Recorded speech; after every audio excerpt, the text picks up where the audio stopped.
જય હિન્દ મિત્રો, સ્વાગત છે એક નવી માહિતી નવા વિડીયોની અંદર। મિત્રો, વનરક્ષક બીટગાર્ડ ભરતીને ધ્યાનમાં રાખીને ફરી વખત એક ચોંકાવનારા સમાચાર સામે આવ્યા છે। જે આ મિત્રો વાત કરીએ તો ઘણા ઉમેદવાર મિત્રોનું પરિણામ છે, જે રિઝલ્ટ છે, માર્ક કેટલા આવ્યા પોતાને, તે રિઝલ્ટ છે તે ડિક્લેર કરવામાં નહીં આવે। જે આ મિત્રો તેમનું પરિણામ જાહેર કરવામાં નહીં આવે તો આખરે કયા કયા ઉમેદવારોનું પરિણામ જાહેર કરવામાં નહીં આવે અને નહીં આવે તેની પાછળનું કારણ શું છે, આ તમામ વિગત છે તે વિડીયોની અંદર ખાસ જોવાની છે, માટે વિડીયોને ખાસ કરીને અંત સુધી અવશ્ય જુઓ। સૌથી પહેલાં મિત્રો વાત કરીએ તો ગુજરાત ગૌણ સેવા પસંદગી મંડળની જે ઓફિશિયલી વેબસાઇટ છે તેમની અંદર 1/8 એટલે કે આજે એક અપડેટ આપવામાં આવેલી છે કે જે લાયક ઠરેલા ઉમેદવાર મિત્રો છે તેમના માટે એક અગત્યની સૂચના છે। જણાવે છે કે જાહેરાત ક્રમાંક forest/2022-1 જે વનરક્ષક ફોરેસ્ટ બીટગાર્ડ વર્ગ 3ની જે જગ્યા 823 માટે સીધી ભરતી કરવામાં આવેલી હતી અને શારીરિક ક્ષમતાની કસોટી માટે કુલ 8 ગણા ઉમેદવાર મિત્રોને જે જિલ્લા વાઇઝ છે, કેટેગરી વાઇઝ કે મેરિટના ધોરણે જે લાયક ઠરેલા ઉમેદવારો છે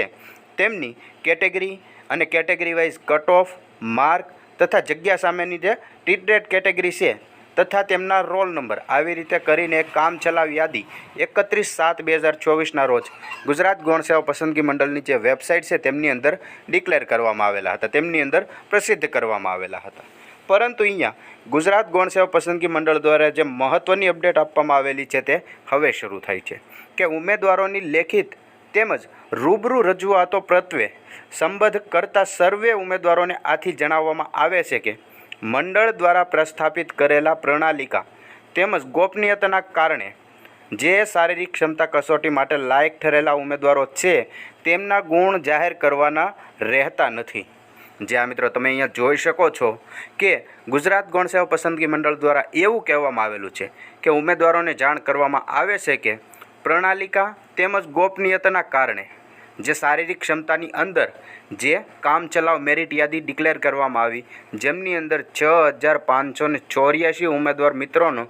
નામ ડિક્લેર કરવામાં આવેલા છે, તેવા 6584 ઉમેદવાર મિત્રોના માર્ક છે તે ઉમેદવારોના ગુણ છે તે જાહેર કરવાના રહેતા નથી,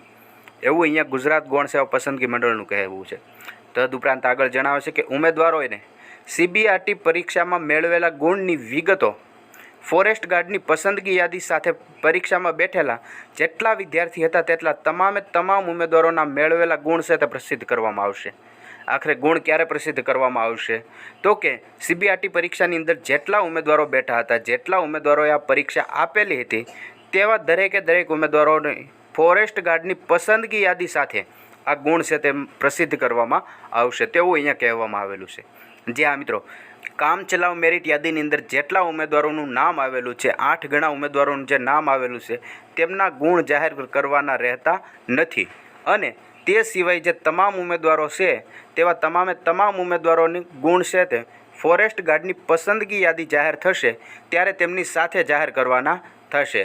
જેની સંબંધ કરતા ઉમેદવારોએ નોંધ લેવી। અને આ માહિતી છે તે 1/8/2024ના રોજ ગુજરાત ગૌણ સેવા પસંદગી મંડળ દ્વારા પ્રસિદ્ધ કરવામાં આવેલી છે, જે વિડીયોની અંદર આપણે વિગતવાર જોઈ। આવીને આવી માહિતી જોતા રહેવા માટે હમણાં જ ચેનલને સબસ્ક્રાઈબ જરૂરથી કરી લેજો।